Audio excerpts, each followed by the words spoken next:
Bonjour et bienvenue sur Mondo Woman. Aujourd'hui, je vous propose un petit reportage consacré à l'élevage de poulets. Je réalise donc ce reportage encore une fois avec Chantal, notre spécialiste agriculture, que je remercie par la même occasion. Si vous avez des projets d'élevage de poulets pour la consommation de viande de volaille ou bien pour la vente soit d'œufs ou soit de poulets, écoutez ce reportage, vous aurez tous les conseils importants, pratiques, c'est expliqué très simplement, très facilement. Donc n'hésitez pas à partager ça autour de vous si vous connaissez une femme ou des familles qui ont besoin d'élever eux-mêmes leurs poulets ou qui souhaitent devenir un peu plus indépendants financièrement. C'est le reportage qu'il faut écouter. Si vous avez encore des questions, n'hésitez pas à nous contacter sur Facebook à l'adresse de Mondo Woman ou bien par téléphone sur WhatsApp au 00324 93 43 22 10. Je vous dis à très bientôt et bonne écoute de ce reportage.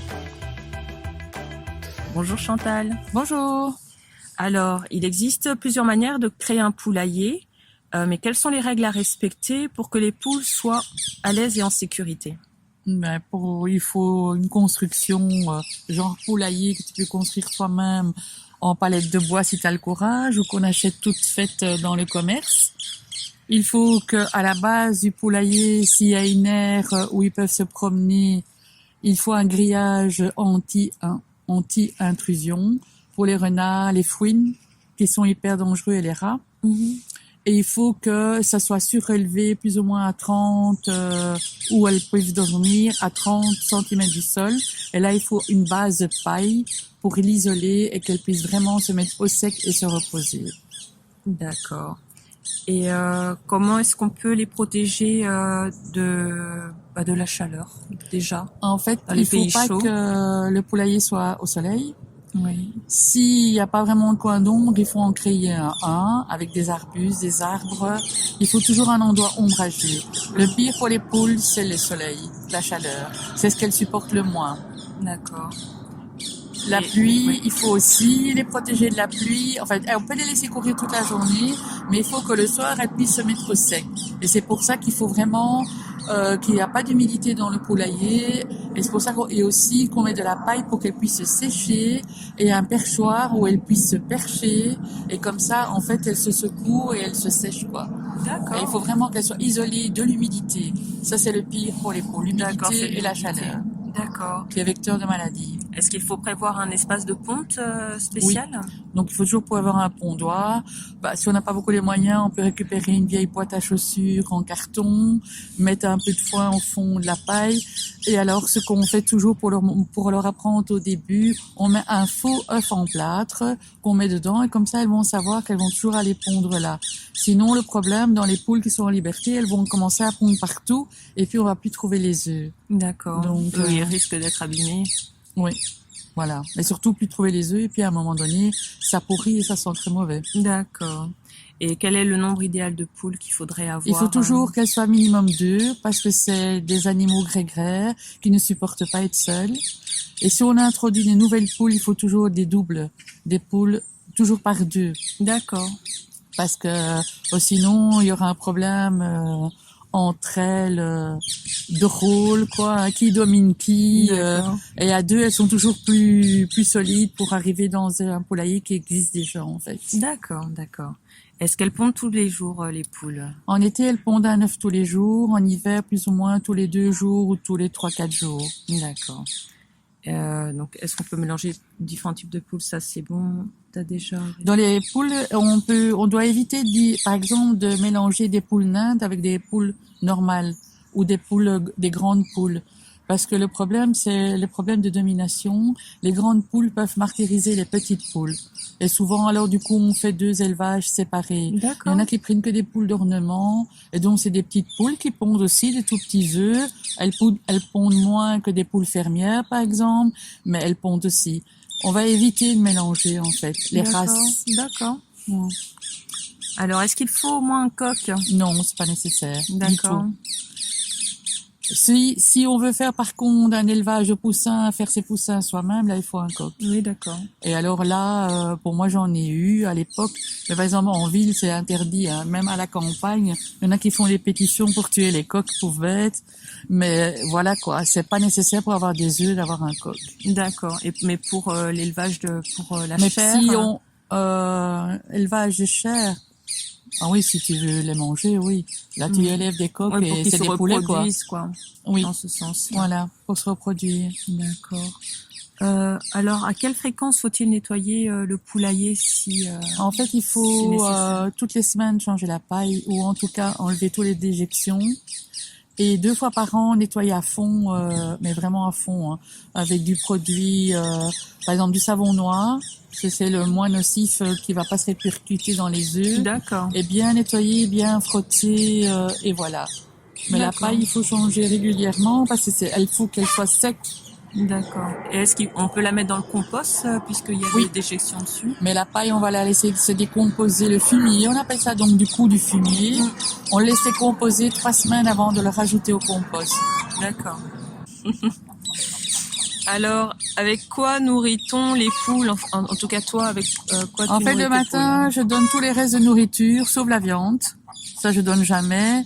On donne pas de viande, on donne pas d'avocat, ni de rhubarbe, ni des poireaux, des oignons. Ça, et de l'ail, sinon ça va donner un goût. Et surtout pas des restes de poisson, sinon tous vos œufs vont goûter le poisson. D'accord. Et on donne pas de viande, pourquoi? Parce que de un, elles deviennent fainéantes et elles feront pas leur travail de gratter le sol et de se nourrir de limaces et tout dans un potager. D'accord. Et de plus, elles peuvent devenir agressives D'accord, oui. avec de la viande. Elles peuvent s'attaquer l'une l'autre en fait. Ah oui, carrément. Et le soir, moi je leur donne donc leurs graines. Et c'est à base de maïs concassé, mais il y a là-dedans, il y a du lin pour l'oméga 3, il y a toutes sortes d'autres, c'est un mélange quoi. Mais moi j'achète que des graines bio. D'accord. Qui Et t'es issues- satisfaite Ouais, de voilà. comment elles sont là? Parce qu'elles sont bien dodues, hein. Oui, elles sont dodues quoi. Et en fait, ce que tu leur donnes à manger définit la qualité de la nourriture, de l'œuf. Mhm. Et l'œuf, comme tu le manges, au mieux tu nourris tes poules, au meilleur sera pour toi, pour les œufs quoi. Ah, bien sûr. Alors, pendant combien de temps elles peuvent faire des œufs, les poules? Normalement, elles pondent régulièrement jusqu'à 3 ans et demi. Après ça, elles vont commencer à pondre moins, il faut le savoir. Au fur et à mesure, son chapelet d'œufs va s'épuiser, va s'arrêter. Et il faut savoir qu'une poule fermière vit 12 ans. Oui. Et donc, souvent, les gens, après, qu'ils pondent plus, les tuent et les mangent en poule à bouillir. Moi, pas, parce que je suis dans une autre philosophie, je suis végétarienne. Et donc, je les laisse vivre de leur belle vie. Et j'ai une poule qui est la plus vieille, elle a vécu 13 ans. Ouais, Et de temps en temps, elle pondait encore un œuf, de temps en temps. Mais pour moi, qui est une philosophie de travailler en permaculture, je fais le cycle de la vie. Donc les poules ne servent pas que pour les œufs pour moi. Elles servent à nettoyer le potager, par leur déjection à donner de l'engrais. Donc tout ça c'est un tout. Et pour moi, un animal qui a fini de pondre, elle doit pas être mis au rencard, comme on dit. Ils sont débarrassés. Elle a donné, elle a rendu service. Donc voilà. Et il faut la respecter. Et de toute façon, elle aura son utilité. Et c'est pour ça que je conseille de ne pas prendre 50 poules au départ, parce qu'après, quand elles sont vieilles, et tout en même temps, elles seront toutes vieilles en même temps. D'accord. Dans les élevages, ce qu'on fait, on prend des poules tous les 2 ans, tous les 3 ans, on renouvelle les poules, quoi. Les poules pondeuses. Les poules pondeuses pour avoir de nouveau assez d'œufs et tout ça. Mais par exemple, moi, j'ai 3 poules, mais au bout de la semaine, ça te fait 20 œufs, quoi. Ouais. Donc, il faut voir aussi, prendre des poules, oui, mais dire, est-ce que tu vas consommer tous ces poules, tous ces œufs? Qu'est-ce que tu vas en faire? Est-ce que c'est pour revendre? Est-ce que c'est pour partager? Est-ce que vous avez une grosse famille? Tout ça, il faut un peu voir. Avec 2 poules pour une famille de 3-4 personnes, allez, si tu manges pas des œufs tous les jours, tu fais un peu de pâtisserie et tout ça, c'est amplement suffisant. Et je conseille toujours de commencer petit. D'accord. Oui, aussi pour se faire à la main, tester. Voilà, parce que il y a beaucoup, au début, c'est un peu compliqué, quoi. Et c'est une charge, hein. Ouais. Parce que le matin, il faut les sortir, et le soir, il faut les barricader dans le poulailler pour qu'elles soient à l'abri des prédateurs. Donc, il faut pas croire qu'elles vivent leur petite vie et que toi, tu n'as rien à faire. En plus de ça, il faut changer l'eau tous les jours. Il faut D'accord. qu'elles aient de l'eau propre, accès à de l'eau propre tous les jours. D'accord. Et donc, c'est une obligation. Mais par contre, elles sont très rigolotes. C'est des animaux que tu peux domestiquer. Tu peux leur donner un nom. Elles se laissent caresser. Elles viennent sur les genoux. Bon, c'est des animaux domestiques. Et elles sont hyper intelligentes. Ouais, ça, ils sont bien. Souvent, on prend des poules pour des animaux bêtes. Mais non, elles sont hyper intelligentes. Donc, moi, je les ai vues une fois poursuivre un petit rat. Ben, elles le poursuivent jusqu'à un long, quoi. Elles sont, et alors elles se mettent en groupe pour attaquer, quoi. Et il y a une hiérarchie. Il y a toujours un chef dans un poulailler. D'accord. Et on voit qui est le chef à celle qui mange en premier lieu. Et les autres ouais. attendent ou viennent après. Là, c'est Ça, marrant. c'est elle qui dirige le poulailler, quoi, en fait. Ah, c'est bien. C'est bien. C'est intéressant dit. Alors, quelles sont les maladies les plus courantes chez les poules? Ben, le plus courant, c'est les peaux rouges. C'est la hantise des poulaillers. Une fois que tu as les peaux rouges dans ton poulailler, c'est fini. Tu peux brûler ton poulailler. Il n'y a rien qui va enlever. Donc, on évite le peau rouge. Comment on fait? Ben, on soigne en prévention. Donc, nous, ici en Europe, comme en hiver, il fait très froid et qu'elles savent pas se faire des bains de poussière. D'accord. En fait, si une poule a un accès, il faut qu'elle ait un accès à l'extérieur. En Afrique, par exemple, où il fait chaud, elles peuvent se mettre des bains de poussière. En fait, les bains de poussière vont la protéger des peaux rouges. Mais en hiver, chez nous, en Europe, il fait trop froid. Donc la boue, tout est mouillé, elles savent pas se faire. Non, je mets un bed bac comme un bac de chat là, où on met la litière. Je mets du sable du Rhin dedans et je mets de la terre de diatomée que je mélange. Et elles vont utiliser ça comme bain de poussière. D'accord. Sur la paille, en haut, ce que je mets des orties séchées, de la lavande séchée et de la tanésie séchée ou des fougères. Et tout ça, c'est des insecticides naturels. Je n'utilise jamais de produits insecticides. Beaucoup, plusieurs fois par an, ils vont sprouter, asperger tout le poulailler d'insecticides. Mais il faut être fou pour consommer les œufs. Pendant 3 semaines, tu peux pas consommer les œufs. D'accord. Si tu dépends des œufs pour te nourrir, il faut être fou pour faire ça. Parce que tu t'empoisonnes toi-même. Donc, je conseille toujours de mettre autour du poulailler un plant de lavande, un plant de tanésie, un plant de fougère, voilà, et des orties, un coin sauvage avec des orties. Les orties, tu peux même les mettre fraîches. Tous ces plantes-là, en été, par exemple, les mets frais, comme paillis, mélangés à la paille, et tout ça, ça va. Et alors, si tu nettoies bien, avec du savon noir 2 fois par an, bien recuré, ben voilà.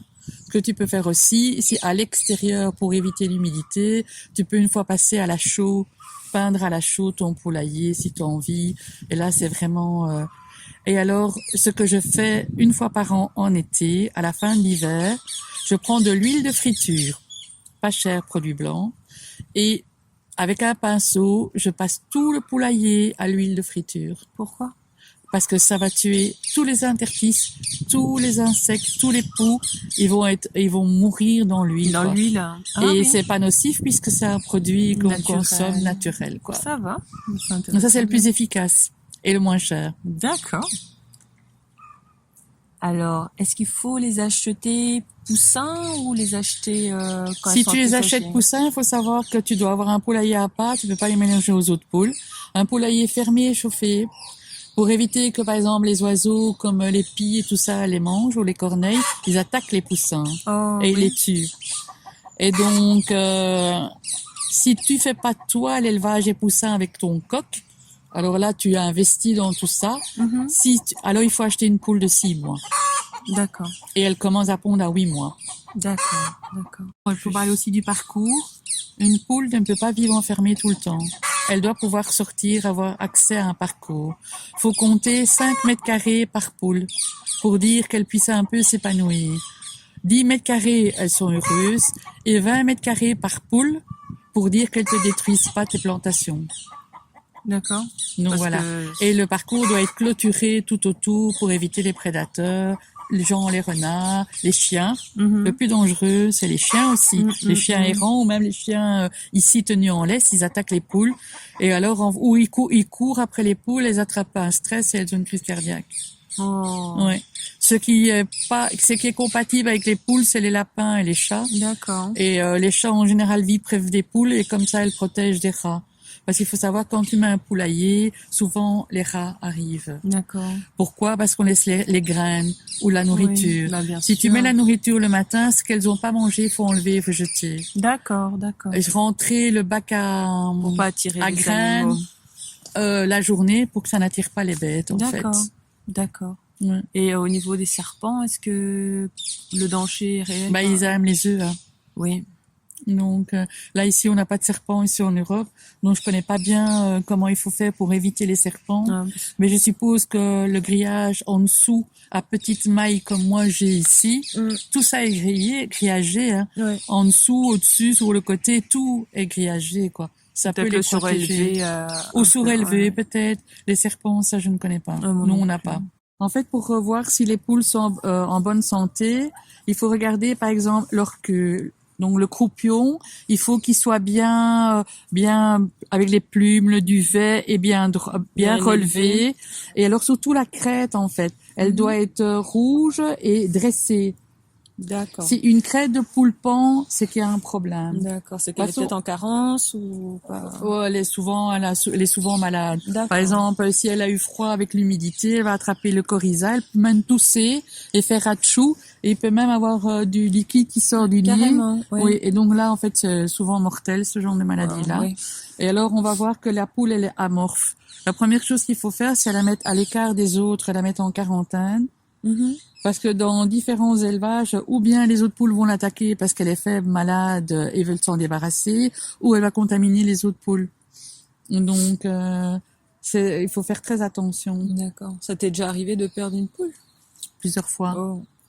Et donc, une des maladies aussi des poules, j'ai eu une fois le cas, en fait, où quand elles pondent, tout le cloaque sort avec. Ah oui. Et ça, c'est un défaut génétique de la poule. On ne sait pas prévoir, on ne sait rien faire pour ça. Non.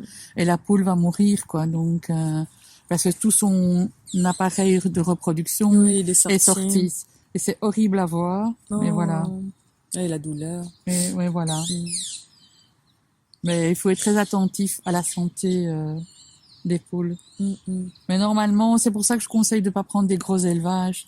Parce qu'on voit pas tout alors à ce moment-là. Il y a le problème de la grippe aviaire aussi. Il faut savoir que si tu as un élevage de poules et qu'il y a une alerte à la grippe aviaire, elles doivent être confinées pendant des mois. Hein. Ok. Et donc il faut prévoir tout un endroit donc avec un espace extérieur mais avec un toit pour que les autres oiseaux ne puissent pas rentrer en contact avec la nourriture et ton élevage de poules. D'accord. Puisque la grippe aviaire arrive avec les canards. D'accord. Donc là, ça c'est le problème aussi. Hein. Et c'est pour ça qu'il faut être attentif quand une poule est pas bien. On n'a pas ça. Très bien. Mais écoute, merci Chantal pour tes conseils qui sont très précieux.